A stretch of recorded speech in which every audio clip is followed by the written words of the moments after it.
Lumipat muna sa Kapuso Network ang isang magaling na aktres habang wala pa umano siyang project sa Kapamilya Network. Siguradong nagpaalam naman daw ang aktres sa management ng ABS-CBN kaya makakabalik siya pag natapos na ang gagawing teleserye sa GMA7. Walang exclusive contract sa dalawang network ang aktres kaya pwede siyang magpalipat-lipat kung saan may magandang offer.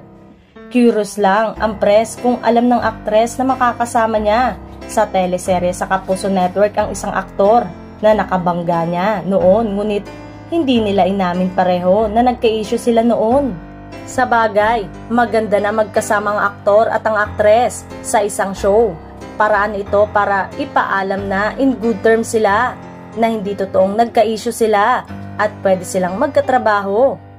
Sa presko ng teleserye, umattend kaya ang aktor at ang aktres?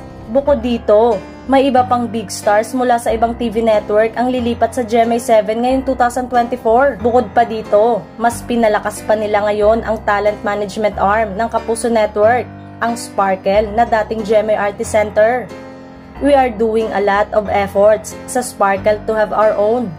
And that is so exciting that we are coming up with our own artists, pushing our homegrown talents. So aside from yung mga big names na maaaring lumipat sa GMA, meron din tayong binibuild up on our own and will be creating platform on them on television para i-watch sila. Dahil sa rami ng mga bagong TV shows na aabangan natin, marami na ring mga bagong mukha ang ilulunsad. Ang bongga nga ng Sparkle ng GMA7 na ang daming promising new faces ang pinapakilala nila.